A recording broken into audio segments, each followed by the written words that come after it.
Conversas IGEA, um espaço onde profissionais de saúde têm conversas para lá do óbvio. Aqui, a saúde sente-se e a ciência entende-se. Sejam bem-vindos. Episódio 2. O que comes fala com o teu sistema nervoso. Olá, bem-vindos a mais uma conversa IGEA. Eu sou a Andreia e hoje não estou aqui só com a Diana, como no último episódio.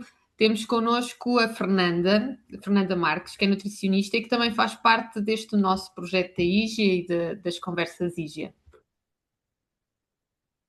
É verdade, e eu aproveito para dizer também, olá a todos, eu sou a Diana, já me apresentei no último episódio também, mas aproveito para dizer que nós as três, e às vezes eu e a Fernanda, cruzamos muita informação sobre a alimentação e as intervenções de nutrição, e o impacto que isso pode ter no sistema nervoso das pessoas e vice-versa. Então, este episódio é um bocadinho uma tentativa de trazermos aqui as várias perspectivas e integrar a nutrição, a alimentação, também com esta peça do sistema nervoso que é tão importante para nós. Olá, muito obrigada pelo convite. Eu adoro trabalhar com elas e esse tema, né? Eu sou suspeita, eu adoro falar sobre nutrição, então fiquei muito feliz de vir aqui falar um pouquinho do que eu mais falo no dia a dia e também tentar dar um suporte e uma ajuda para as pessoas que sentem muita dificuldade e não entendem muito como é que o nosso corpo reage com a alimentação, com a nutrição, com os desejos e coisas assim. A Fernanda, queres ideia. tu começar? Oi? Queres tu começar a introduzir o tema? Então, eu queria, na verdade, o que eu pensei em a gente começar a abordar é mais ou menos falando um pouquinho das perguntas que eu mais ouço no consultório. Por quê?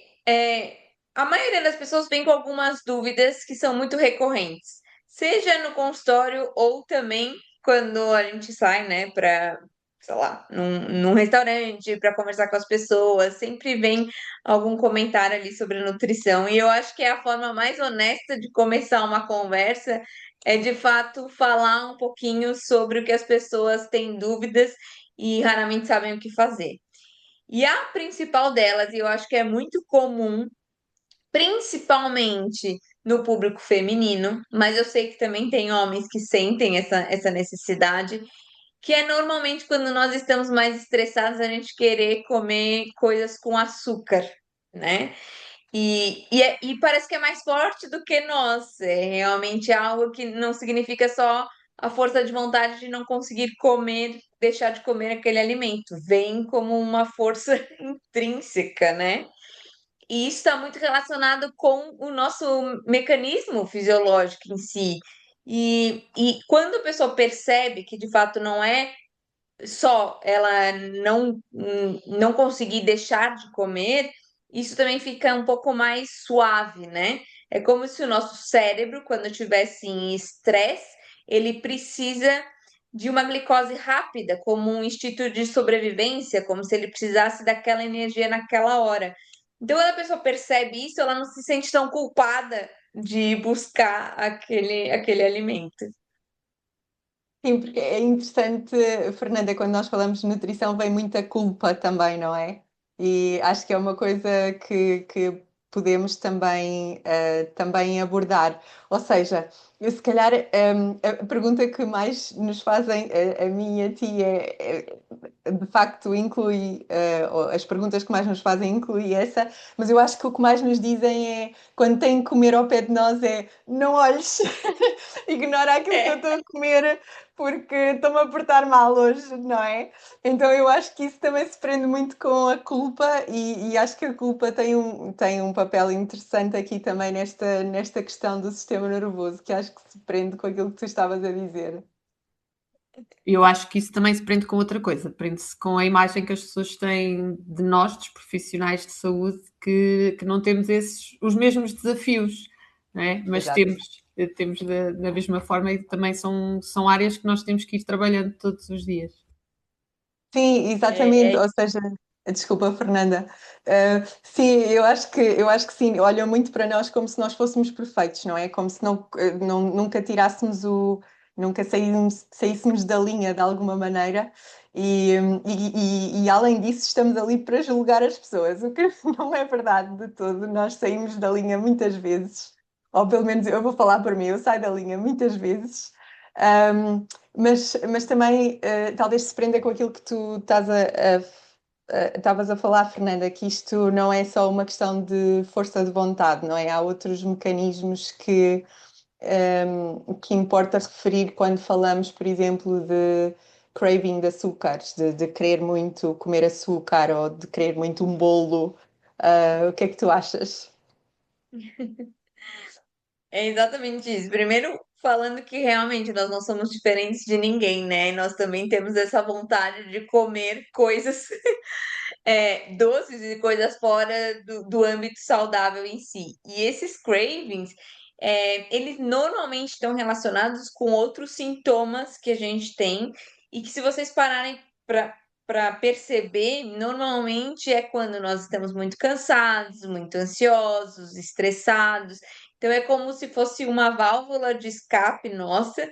E uma coisa que uma vez até a gente conversou sobre isso, que é como se o corpo não tá bem, não tá se sentindo bem, então é como se a gente precisasse de algo para compensar esse estado que não tá adequado.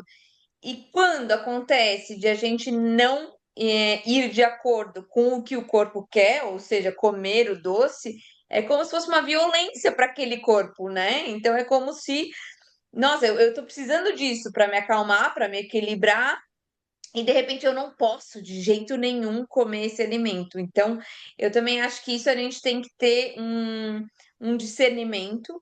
E quando há uma descompensação do organismo, um excesso de cravings, ou seja, um- quando você tem um dia esporádico com vontade de comer algum doce, eu acho que a gente tem que aceitar e comer e ser feliz com aquele doce. Se é uma coisa que é muito constante, de fato a gente tem que analisar o que está acontecendo isso e simplesmente tirar aquele doce não vai ajudar. Então, talvez é substituir o tipo de doce para que não seja tão maléfico e fazendo algumas estratégias para que não seja tão chocante para o organismo em si, né? Uhum. Oh, Diana, e acaba também por ser ir procurar a causa desta vontade, não é? Pois é exatamente, ou seja, porque isto também pode ter muitas causas, e mesmo dentro do sistema nervoso, isto pode ter muitas causas diferentes, não é? Ou seja, a Fernanda costuma falar das causas de fome, que eu gosto sempre de ouvir falar, depois acho que é uma coisa super interessante, Fernanda. Mas mesmo dentro do sistema nervoso, por exemplo, quando nós temos um pico de stress, nós temos um aumento do cortisol, e mais do que isso, quando nós estamos o stress, como até já vimos no episódio passado, é de facto uma preparação, a libertação de cortisol, aquilo que acontece dentro do nosso corpo é uma preparação para a ação. E quando nós nos estamos a preparar para agir, temos que ter energia rápida disponível. E isso, a maneira mais fácil de ter isso disponível é com açúcar. E se isso é verdade para a ação, se nós estamos sempre com picos de stress, estamos sempre com um, picos de libertação de glicose, não é? Para a circulação sanguínea, mas depois também temos os crashes a seguir, ou seja, a seguir vem tudo por aí abaixo. E essa diferença de primeiro estamos lá em cima e a seguir vem tudo por aí abaixo, também nos aumenta os cravings, a necessidade de comer doces. E isto eu estou a falar do stress simples do dia a dia. Depois aquilo que a Fernanda estava a falar é a compensação, não é? Eu estou a usar esta, esta, eu conto sempre este caso porque acho sempre um caso muito interessante, que é, uma vez recebi uma senhora em luto, em processo ativo de luto na consulta, e que tinha muita necessidade depois do jantar de comer doces. e era depois do jantar que ela comia doces. Só que depois do jantar era também a altura em que ela se sentia mais sozinha, em que a casa estava mais vazia, em que não havia lá ninguém, em que não havia ninguém para interagir, não é? Que durante o dia há. E, portanto, estas causas que estão por trás dos nossos comportamentos são igualmente importantes de ir buscar, não é? De ir descobrir, Uhum. digamos assim. Sim. Isso também vai aumentar depois a adesão às mudanças que nós queremos, não é? Sim, E é força, Fernanda, sim. Não, eu até ia puxar para a Andrea, que era essas mudanças que nós queremos, também é um fator que eu acho que é importante a gente comentar aqui, que também como fazer essas mudanças de forma gradual sem trazer esse impacto de aumentar o estresse, né? Uhum. Sim. Sim, sim, isso é uma das grandes dificuldades. Primeiro, muitas vezes as pessoas definem objetivos que não são minimamente realistas, não é? E queremos fazer as mudanças todas rapidamente, agora que estamos motivados. Mas não basta só a motivação. E muitas vezes um dos entraves é precisamente este, é porque a causa de nós agirmos de uma determinada maneira vai muito para além daquilo que é a nossa percepção consciente e ter ajuda de profissionais também para explorarmos esse tema. Depois, o que nós fomos definir com a pessoa como um plano de ação já vai ser mais realista e mais adaptado à realidade de cada um. Sim. E, Fernanda, do teu ponto de vista, podes-nos falar um bocadinho das fomes? Eu gosto tanto de ouvir falar das fomes porque eu acho que acaba por ser, categoriza muito bem e eu acho que é muito fácil para as pessoas perceberem que há de facto diferentes tipos de fome. Sim. Então, é isso. E quando a gente consegue perceber qual é o tipo de fome naquele momento, também nos ajuda a atuar de uma forma diferente e fazer todas essas mudanças, né? Então, a gente tem vários tipos de fome que nós podemos classificar. Tem a fome fisiológica, que seria a fome verdadeira, né? Quando nós precisamos comer para nos nutrir, o corpo normalmente dá sinais, e provavelmente vocês já sentiram, é aquela fome, aquela dorzinha no estômago, que é sinal de que está faltando, já está na hora de a gente se alimentar. Depois tem a fome emocional, que está muito relacionada com esses craves que a gente falou, com essa questão do luto que a Diana falou.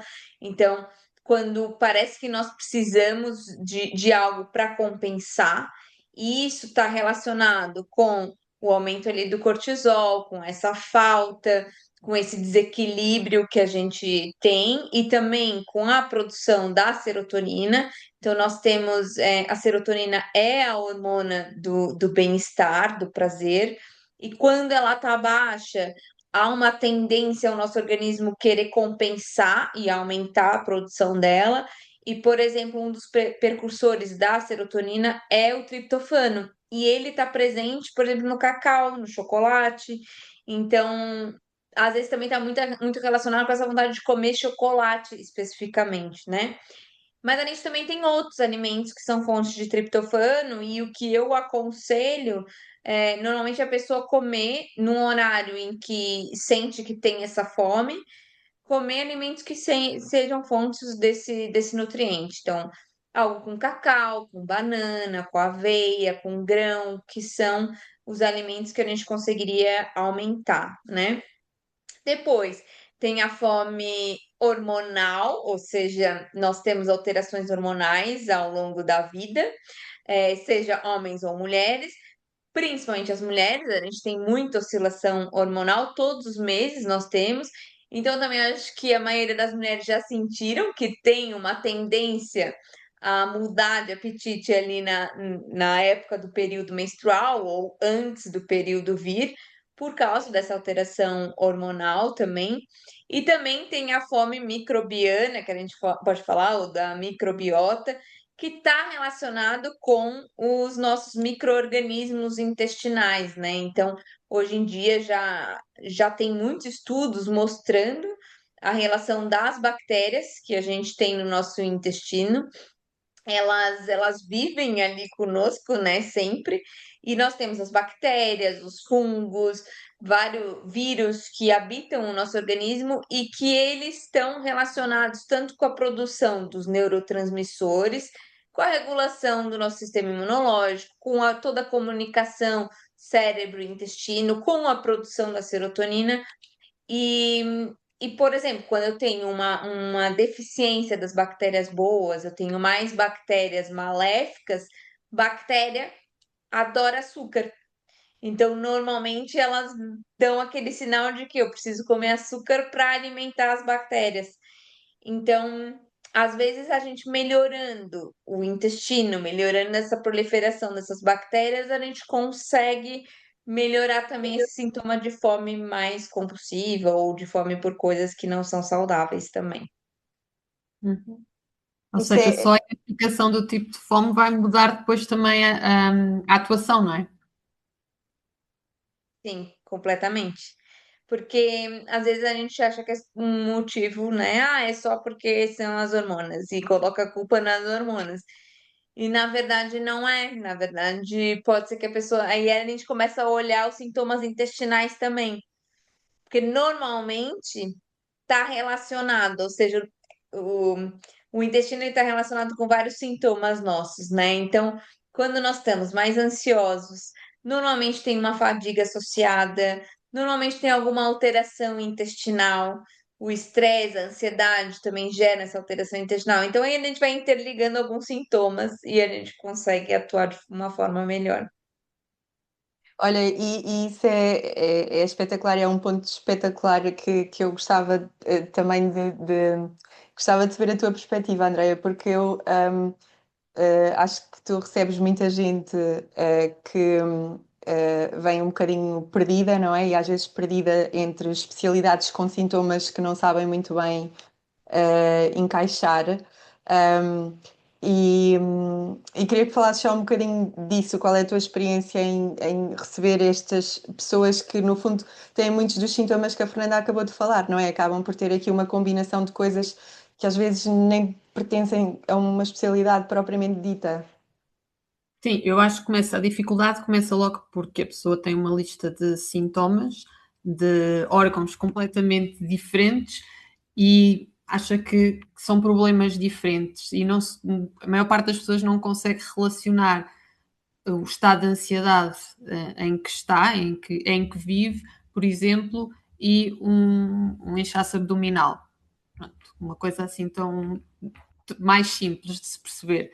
E muitas vezes aquilo que eu acabo por também fazer com as pessoas é olhando para todas as áreas da sua vida e não olhando só para este tema do inchaço abdominal, perceber que se calhar há mais para além disso que tem que ser, tem que ser cuidado. E muitas vezes o que é que acabamos por perceber é que antes de se enviar para uma nutricionista, se calhar temos que tratar o outro lado e fazer a recomendação do acompanhamento da psicologia.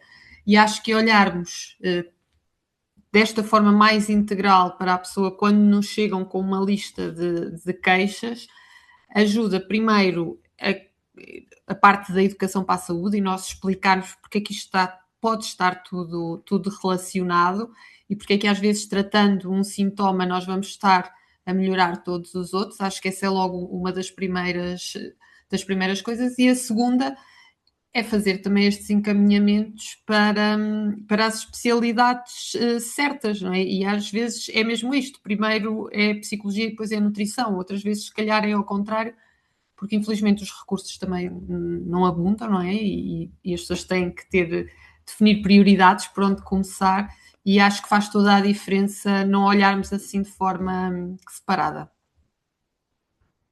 Sim, e é interessante porque eu acho que sinto muita falta hoje em dia, até do ponto de vista do sistema de saúde, e especialmente se pensarmos no sistema público, mas também no sistema privado, que as coisas estão muito divididas também por Uhum. especialidades.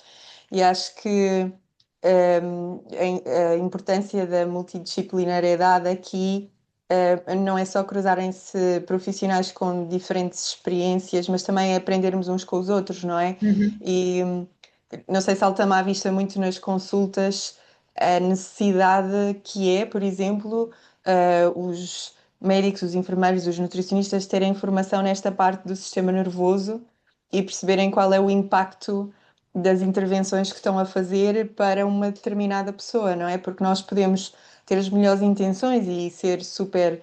Na verdade, posso ter as melhores intenções em recomendar que a pessoa deixe de comer açúcar, mas se a pessoa não tem recursos para o fazer, e quando falo de recursos, é recursos internos, pode ser uma intervenção que acaba por ser uma agressão, não é? E que aumenta a sensação de falhanço da pessoa. Não sei qual é a tua perspectiva sobre isto, Fernanda. Eu concordo. E até quando a Andrea falou ali de ver qual que é o momento, né, de ir para nutricionista, para psicóloga, e eu pensei, e também para o coach ou para alguém que oriente, ou seja, que seja o suporte, o apoio nesse processo, porque quando a pessoa começa a fazer uma mudança e ela não, ela sabe que ela precisa e ela não consegue, isso piora a situação, né?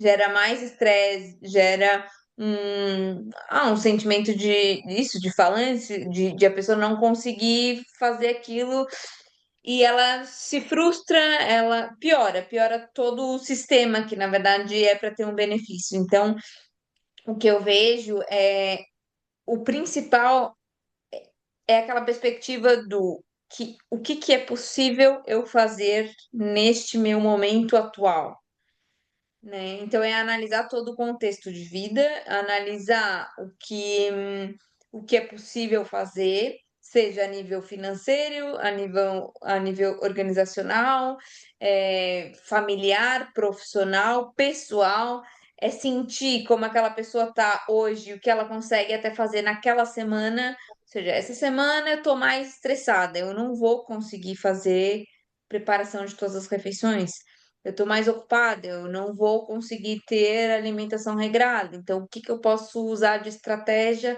para amenizar é, não só o risco, mas uma alimentação completamente errada, ou me deixar mais ansiosa, mais estressada e tudo isso. Então, eu acho que esse é o mais importante, quando a gente consegue perceber o eu hoje ou desta semana e o que é possível ser feito. Porque Uhum. normalmente quando a pessoa sai de uma consulta, falo por mim, né, de uma consulta de nutrição, ela sai empolgada, ela quer fazer tudo aquilo que foi orientado. E chega no dia a dia, isso às vezes não é possível. E às vezes gera mais frustração, ou não volta na consulta, ou se sente pior. Então, eu acho que a gente tem que cuidar um pouco também com as orientações em que a gente faz e perceber o que que é possível e trazer a pessoa junto nessa decisão. Ela tem que ter essa percepção e responsabilidade também. Sim, eu acho que isso que é muito importante nós envolvermos, nós como profissionais de saúde, não ser uma mera recomendação, prescrição, mas ser um plano construído com, porque todas essas condicionantes vão depois levar a que se chegue ao objetivo ou não. Portanto, e isto é muito evidente, e tu deves ter essa experiência também, Fernanda, quando estamos a falar, por exemplo, em perda de peso, que há um entusiasmo e uma motivação muito grande na fase inicial. Depois o mais difícil é o conseguir se manter a longo prazo, porque a vida corre, não é? Porque as coisas vão acontecendo e se não houver esta organização realista, acabamos por deixar cair os planos. Sim, completamente. E lá está bem a peça, esta peça do sistema nervoso outra vez, não é? Isto está tudo super, super interligado. Eu acho que aquilo que nós temos estado aqui a conversar, também sem lhe dar um nome, mas está um bocadinho na nossa conversa, e estamos aqui a falar também do eixo intestino-cérebro, não é? Uhum. Da ligação bidirecional que existe entre o nosso intestino, e o nosso cérebro. E, na verdade, as coisas estão muito ligadas, não é? Nós sabemos que há neurotransmissores que são produzidos a nível intestinal e que vão influenciar diretamente o nosso estado, o nosso estado de humor até. Uhum. Portanto, acaba por ser também aqui uma pescadinha de rabo na boca, não é? Quando nós comemos bem, digamos assim, acabamos por ter influência direta do ponto de vista intestinal, mas também uma influência direta do ponto de vista cerebral. E quando estamos mais estressados, mais ansiosos, especialmente quando estamos sujeitos ao stress crónico, não é? O stress continuado, isso também vai ter uma implicação direta no nosso intestino. Eu e a Fernanda em consulta vemos muito, por exemplo, pessoas com síndrome de intestino irritável, e com disbioses intestinais. E só o facto disso acontecer e disso estar presente pode dificultar aqui a intervenção. Dificultar isto é, lá está, é preciso uma intervenção multidisciplinar, digamos assim. Sim. Fernanda, queres explorar aqui um bocadinho mais este tema desta ligação entre o intestino e o cérebro? Sim, eu acho que isso é extremamente importante, porque agora começa a se falar muito da questão intestinal. As pessoas já começam a ter um olhar para isso, mas muitas vezes não sabem muito o porquê, né? E na verdade é algo que acho que já faz uns 10 anos saiu um livro que dizia que era intestino segundo o cérebro, né? Uhum. E o que dizia nesse livro era justamente que a gente tem uma produção até de neurotransmissores ali no intestino e que toda microbiota intestinal pode influenciar muito bem esse eixo, né, do intestino-cérebro e piorar alguns sintomas a nível de ansiedade, estresse, fadiga e tudo isso. Então, o que a gente vê hoje em dia é que a gente tem uma potência muito grande das bactérias, ou seja, elas têm uma função muito importante no sistema nervoso, né? Na produção dos neurotransmissores em si. E quando a gente tem uma microbiota intestinal alterada, ou seja, tem mais bactérias negativas do que positivas, a gente pode dizer que a gente tem uma piora da produção dos neurotransmissores e o que pode influenciar esses sintomas de ansiedade e estresse. E quando a gente tem essa tal da permeabilidade intestinal, que foi o que a Diana falou, ela está relacionada com o quê? É como se as nossas vilosidades do nosso intestino, elas, né, como se fossem assim as vilosidades, elas têm que ser assim fechadinhas e o nosso processo digestivo ele tem que ser completamente adequado, ou seja, a mastigação tem que ser lenta, a gente tem que engolir o alimento quando ele está completamente pastoso, para que chegue no nosso estômago e a gente tenha enzimas digestivas numa quantidade adequada para fazer a quebra desse alimento. E aí já começa o problema, porque uma pessoa que é ansiosa, estressada, ela mastiga rápido. Normalmente ainda ingere líquido junto com a refeição, que faz diluir a acidez do estômago. Chega ali no estômago, essa acidez é alterada. O estresse, alteração hormonal, uso de medicação, tudo isso altera mais ainda essa produção enzimática do estômago, faz com que esse alimento se torne cada vez mais mal digerido e ele vai para o intestino em moléculas muito grandes e ele acaba abrindo essa tal dessa permeabilidade intestinal aqui. E essa permeabilidade, essa barreira, ela é muito semelhante à barreira hematocefálica do cérebro. Então, quando a gente tem no intestino essa abertura dessa barreira, provavelmente a gente também tem a abertura da barreira hematocefálica e que vai gerar um processo inflamatório cerebral, produção, redução diminuída ali da produção dos neurotransmissores e toda a alteração nesse intestino gera um processo inflamatório que nós podemos dizer crônico até, né? Uma má absorção dos nutrientes, que também está relacionado com mais fadiga, com dificuldade de concentração, de memorização, tudo isso. Então, o intestino e o cérebro eles estão super conectados por causa dessas barreiras, mas também por causa dos nutrientes e do tipo de bactérias que acaba se proliferando ali no intestino quando a gente tem não só uma alimentação errada, mas quando tem mais estresse e mais fatores externos também, né? Uhum. Ou seja, sintomas do sistema nervoso, sobrecarga do sistema nervoso que nós falámos no primeiro episódio, no episódio anterior, como o sono, alterações do sono, a irritabilidade, a fadiga, podem também estar muito relacionados, estão frequentemente, surgem com alterações também e com sintomas digestivos. E nós olhamos para a alteração do sono como um problema, né? E podemos nos esquecer de perceber o que é que está a acontecer com o intestino e encontrarmos lá a resposta. Exatamente, olha, e eu acho que eu estava-me a lembrar mesmo da peça do sono quando estava a ouvir a Fernanda também, porque depois o sono, claro que tudo isto, o stress crónico, a disrupção da barreira intestinal vai afetar a qualidade do nosso sono, mas ao contrário também é verdade, quando nós entramos em privação de sono, também há uma disrupção hormonal que leva a que nós sintamos mais fome, mais cravings, mais vontade de comer doces.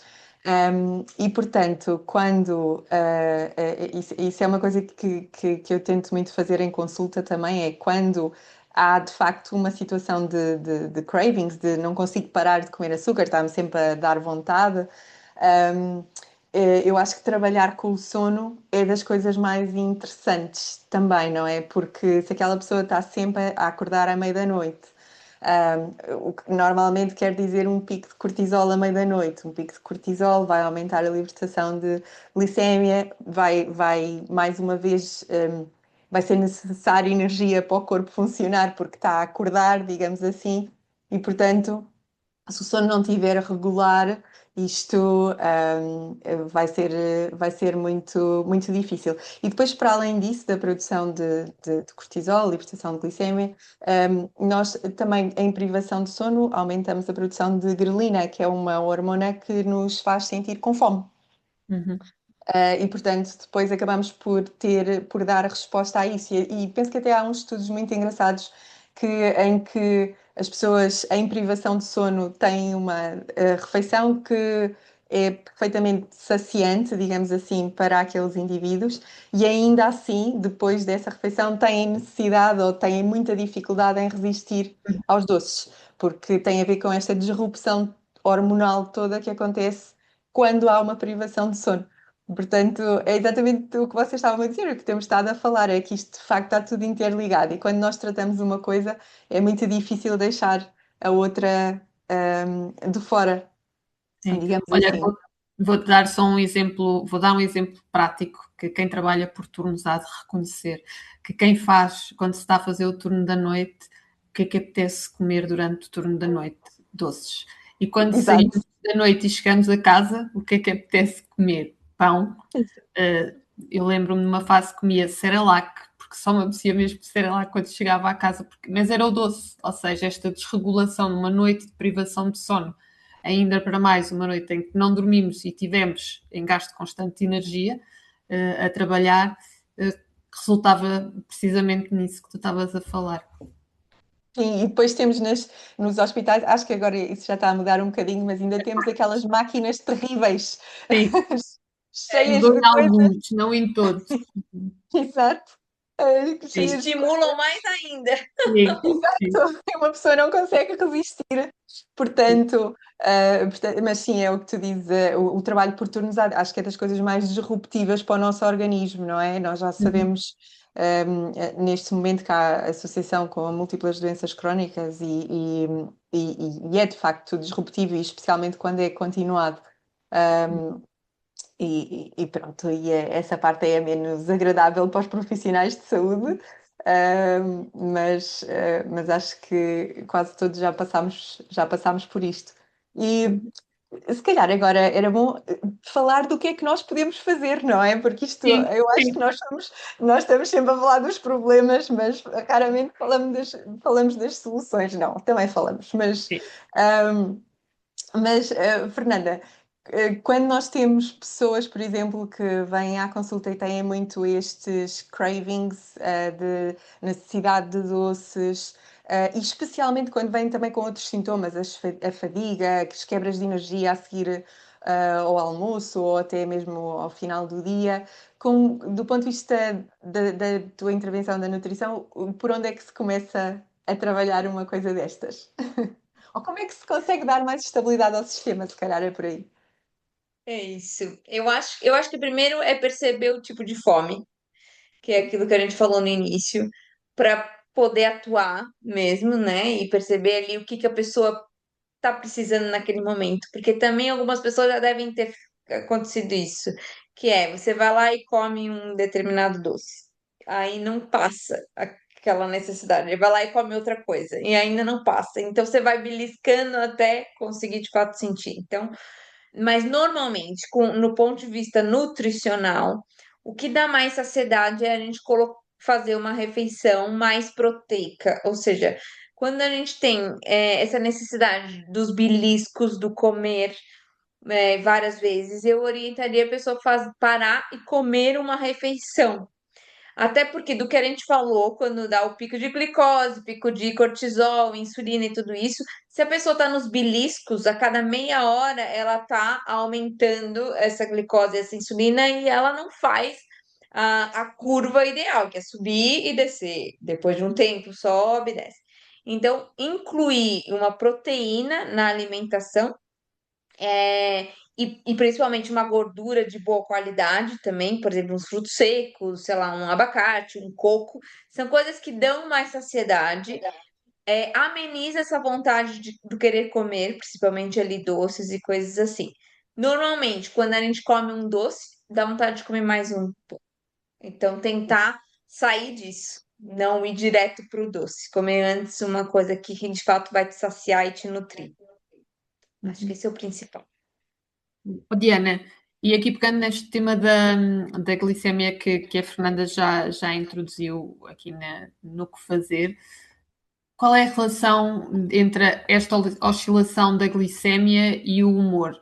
E nós temos também, e vemos muitas vezes, as pessoas referem que é ao fim da tarde que vem aquela vontade maior de comer e é também, se calhar, a altura do dia em que estão mais cansadas, não é? Estamos a chegar ao fim do dia. Qual é a relação entre estas duas coisas? Eu acho que a relação é complexa, mas claro que aquilo que nós comemos vai influenciar diretamente o nosso humor. E quando aqueles picos de glicose que eu estava a falar, ou de glicémia que eu estava a falar há pouco, quando às vezes acontece aquilo que a Fernanda também estava a dizer, não é? Que nós comemos um doce e a seguir queremos ir comer mais, mas às vezes comemos um doce e quando comemos temos aquele pico de satisfação, não é? Quando comemos um doce e depois, da mesma maneira que temos esse pico de satisfação, a seguir também temos uma quebra. E portanto, quando chegamos, depois à noite, quando vamos comer doces, podemos andar aqui nesta oscilação, come doce e andamos para cima e para baixo, mas ao mesmo tempo é a altura do dia em que naturalmente nós estamos mais cansados, não é? E portanto. E esse cansaço também acho que tem muito que se lhe diga, porque pode ser um cansaço físico, não é? E aí também nos pode dar vontade de ir buscar alguma coisa que nos dê mais energia, mas também pode ser um cansaço emocional. E eu acho que isso acontece muito, e aqui puxando também um bocadinho o tema do nosso episódio anterior, acontece muito com as mulheres. Eu acho que nós. Na sociedade de hoje em dia, e certamente numa sociedade como a portuguesa, eu acho que as mulheres têm muito poucas fontes de prazer. O prazer só pelo prazer, sem estar a fazer um serviço a alguém ou a cuidar de alguém. E então, eu acho que ao fim do dia, ou por outra, eu acho que a comida é uma fonte permitida e muito mais óbvia de ir buscar prazer do que qualquer outra coisa. Acho que é permitida às mulheres e é muito fácil, normalmente está à mão e é fácil ir por ali. E depois eu acho que à medida que vamos comendo, lá está, os doces ou os alimentos que provocam picos mais altos, isso também causa é como se houvesse há de facto um sistema de recompensa, não é? Há uma maior produção de dopamina, que é o nosso sistema de recompensa cerebral, cada vez que nós comemos um doce. E, portanto, o organismo aprende que quando nós não nos estamos a sentir muito bem, quando estamos mais cansados, se formos ali ao doce, aquilo vai nos dar um certo conforto, aquilo vai resultar de alguma maneira. E, portanto, são vários mecanismos que acontecem, mas são mecanismos reais. E aqui já depois, lá está, entram as outras partes, que é como é que eu posso dar algum consolo, algum prazer ao meu organismo que não envolva necessariamente a comida. Isto depois leva-nos a toda uma conversa sobre o papel das mulheres na sociedade, acho eu, mas portanto acho Olha, que, e por enfim, é falar difícil. nisso e toda uma conversa, tenho aqui uma proposta para vos fazer às duas, porque nós não vamos cumprir os tempos que tínhamos definido para este episódio, e eu acho que ainda temos muitos temas para falar, e há aqui um que eu queria mesmo que vocês dessem também a vossa opinião sobre isso. Mas o que é que eu vos ia desafiar? Era nós gravarmos mais um episódio sobre este tema da alimentação, porque isto é um mundo que tem aqui ainda muita coisa para nós conversarmos. Não sei se concordam. Sim, acho que vamos a isso, não é? Sim, sim. Acho que Então, sim. mas olha, antes de acabar, e também porque estamos num país onde cada vez mais temos diagnósticos de doença mental e, acima de tudo, também de depressão, e que são notícias, não é, que vão surgindo, que o aumento da prescrição dos fármacos nestas condições e, portanto, é cada vez mais diagnosticado. A alimentação pode ter aqui um papel muito importante nestas situações, não substitui nada do resto que nós sabemos que são as intervenções terapêuticas necessárias nestes casos, mas pode ter aqui também um papel modulador, certo? Fernanda, queres Certo. começar? Sim, pode, principalmente quando a gente tem uma alimentação mais anti-inflamatória. Então, principalmente é reduzir os ultraprocessados, que é o mais inflamatório que a gente tem hoje, né?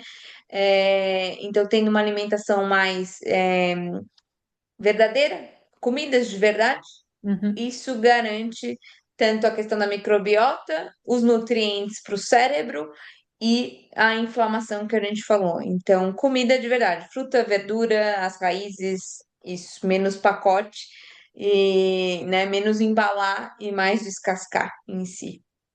uhum. Sim, eu não sei se tenho muito para acrescentar neste episódio, no próximo nós continuamos. Mas é isso, coisas como, por exemplo, o ômega 3 presente no peixe é super importante para a saúde cerebral. Depois há diversos micronutrientes que poderemos entrar no próximo episódio que também são importantes para a saúde cerebral e que nós sabemos que é frequente haver déficit na população, especialmente porque os solos vão ficando mais empobrecidos e os métodos de cultura não são os mesmos.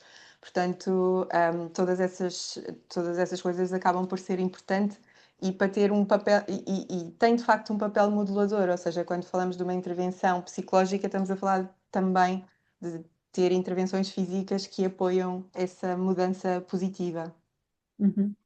Oh, Diana, e sobre estes déficits que estavas a falar, acho também é importante nós partilharmos que tudo isto pode ser avaliado analiticamente, não é? E que a suplementação, e em concreto para a reposição também destes elementos que estavas a falar, é importante que haja uma avaliação para se adequar a cada uma das situações. Sim, eu acho que sim, porque acho que hoje em dia o outro lado da moeda que nós vemos muito é as pessoas sobre-suplementadas, não é? Estarem a fazer muitos suplementos que podem não ter propriamente indicação. Então eu acho que é sempre muito mais adequado nós avaliarmos níveis e suplementarmos de acordo com os déficits que a pessoa apresenta. Portanto, sim, eu acho que eu acho que a suplementação deve ser sempre uma coisa muito individualizada, porque apesar das coisas serem naturais, não quer dizer que sejam inócuas, não é? E não é raro acontecer-me ver pessoas com excesso, por exemplo, de vitamina B12. E isso por suplementação, ou seja, E claro que depois do desequilíbrio das vitaminas que vão entrar em vias de sinalização, e quando temos excesso de uma, é óbvio que estamos a desequilibrar aquela via de sinalização. Portanto, isto tudo eu acho que deve ser muito equilibrado e ponderado para uma pessoa específica, claro. Sim. Olha, e não vamos acabar, um bocadinho a Diana estava a falar de coisas práticas. Fernanda, se tivesses que deixar assim 3 recomendações simples sobre estes temas que tivemos a falar hoje, o que é que dirias? Diria comer mais fibras para melhorar o intestino, frutas, verduras, linhaça, aveia, comer menos processados, tudo que é industrializado, que a lista de ingredientes é muito grande, tem nomes muito estranhos, tiraria.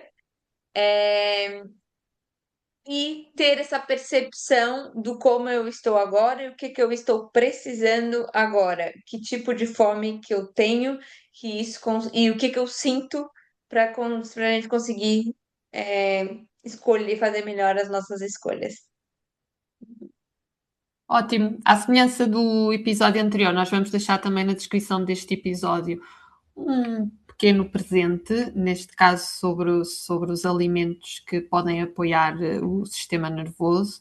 Uma coisa muito simples, não é receita para nada, é mesmo conhecimento e alimentos que podem introduzir também no vosso dia a dia para uma alimentação diversificada. Então, e deixamos aqui os nossos beijinhos e voltamos no próximo Não, espera, episódio, ainda não é? falta uma coisa, Ainda não Diana. é? Ai, por amor de Deus. Pois é, as recomendações, não Faltam é? as recomendações. Pois é, eu sou péssima. Vá, vamos. Podes começar tu. Eu vou começar, pois já me ia esquecendo. Então, a minha recomendação é um livro. Eu não tenho o título em português, mas eu acho que vocês têm. É este livro que se chama Gut, que é sobre o funcionamento do nosso intestino e também as ligações que vai tendo a outros órgãos e a outros sistemas. Vocês têm o título em português? Eu Eu depois acho. coloco na descrição do episódio qual é o Sim, título em mas português, a autora e a editora é, portuguesa. exatamente. Pronto, é a minha recomendação. Boa. E a tua, Fernanda? É um documentário que tem no Netflix. Seria os segredos da alimentação, The Secrets of Your Gut, que fala bastante a questão da microbiota que eu comentei, que eu acho que é bem interessante. Uhum. E eu desta vez também deixo um documentário da Netflix, que é Somos o que Comemos, um estúdio com gêmeos, em que mostra o que é que acontece no corpo de 2 gêmeos quando são sujeitos a uma alimentação completamente diferente. Acho que é diferente neste caso alimentação vegana e não vegana, mas acho que é interessante para nós percebermos como é que a alimentação mexe com o nosso corpo e com a microbiota. E agora sim, Diana, agora é que nós chegamos ao fim. Agora é que podemos mandar beijinhos, não é? Eu gosto da Sim, parte de mandar beijinhos. sim. Obrigada, meninas, por terem estado aqui. É sempre um prazer estarmos todas juntas e agradecer às pessoas lá em casa, pedir para subscreverem o nosso canal do YouTube, que deixem comentários, temas que vocês gostassem de ouvir falar, que nós estamos muito entusiasmadas com este projeto novo. Sim. E fica a promessa de voltarmos ao tema em breve para tudo aquilo que ficou por falar. Beijinhos. É, muito obrigada, e é exatamente isso. Vamos voltar a falar um pouquinho mais sobre a nutrição, e é até legal, quem tiver interesses e dúvidas, colocar ali para a gente saber e trazer um pouco mais desse conteúdo, que de fato é um tema que todo mundo fala, mas que às vezes fica é um pouco contraditório também. E é isso, muitos beijinhos. Obrigada. Obrigada.